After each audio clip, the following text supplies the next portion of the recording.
Hello, my beautiful friends, and welcome back to Anna Bendy, or welcome if you're new to the channel. Today, we're gonna go through a nice and low flow wake up morning routine to get you ready for the day, get you feeling better, and a little bit more flexible.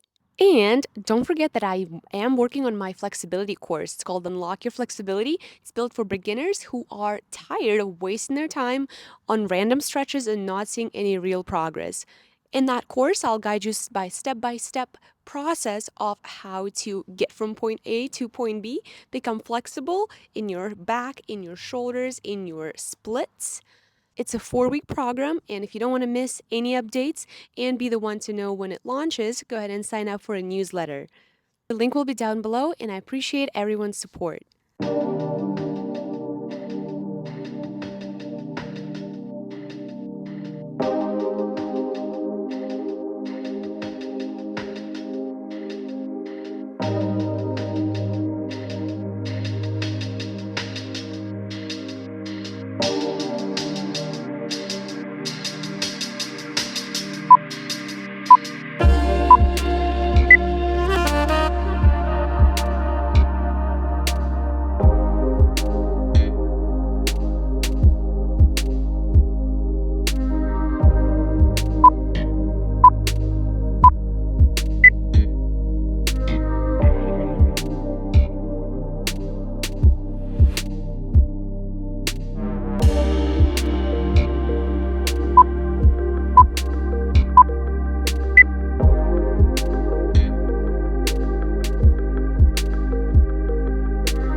welcome, and I wanted to remind you that I do have my Patreon account active. This is the best way to show love and support me and support the channel. I'll link it down below in my description. There I post helpful tips, inspiration, and more one-on-one guidance from me. And if you want more from Anna Bendy, I do have my weekly newsletter. Every week in your inbox, you'll receive Anna Bendy's tip, where I'm helping you out with a specific topic. We're going more in depth on a specific discussion, on a specific problem, and I'm helping you to solve it and get you closer to becoming more flexible. Plus, you also get a free stretching PDF guide once you sign up. I'll link it down below as well, and I'll see you there. And we are done. Thank you so much for stretching with me this morning or this evening, whatever time zone you're in. It's my pleasure stretching with you today. If this video was helpful, please share it with somebody who might need these stretches as well. Give this video a like, subscribe to my channel, and follow me on Instagram for more helpful tips and videos over there. Thank you so much again, and I will see you in the next video.